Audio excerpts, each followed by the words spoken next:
Hello বন্ধুরা, study motivation YouTube চ্যানেলে তোমাদের সকলকে স্বাগত। আজকের আলোচনার বিষয় হলো বাংলা অনুচ্ছেদ রচনা ঈদ। ঈদ শব্দের মূল অর্থ আনন্দ। ঈদ মুসলিমদের সবচেয়ে বড় ও প্রধান উৎসব। বছরে দুইবার এই ঈদ উৎসব পালিত হয়। একটি উৎসব ঈদ উল ফিতর নামে পরিচিত এবং অন্যটি ঈদ উজ জোহা নামে পরিচিত। উৎসবটি হিজরি সনের শাওয়াল মাসের প্রথম দিনে পালন করা হয়। এর আগে রমজান মাসে মুসলমানগণ সারাদিন উপোস করে রোজা পালন করেন।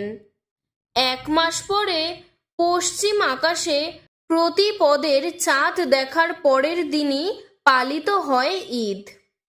এই দিন সকলে নতুন পোশাক পরেন এবং একসাথে নামাজ পড়েন। নামাজের শেষে সকলে ভেদাভেদ ভুলে একে অপরের সাথে কোলাকুলি করেন। প্রত্যেকেই নিজের বাড়িতে বন্ধু বান্ধব আত্মীয় স্বজনকে নিমন্ত্রণ করেন। প্রতি বাড়িতেই নানা রকম লোভনীয় খাদ্য প্রস্তুত করা হয়। গরিব দুঃখীদের অর্থ, খাদ্য আর বস্ত্র দান করা হয়। ঈদ উৎসব আমাদের সকল বিভেদ ভুলে অহিংসা ও শান্তির শিক্ষা দেয়। ইসলাম সমাজে ঈদ উৎসবের গুরুত্ব অপরিসীম।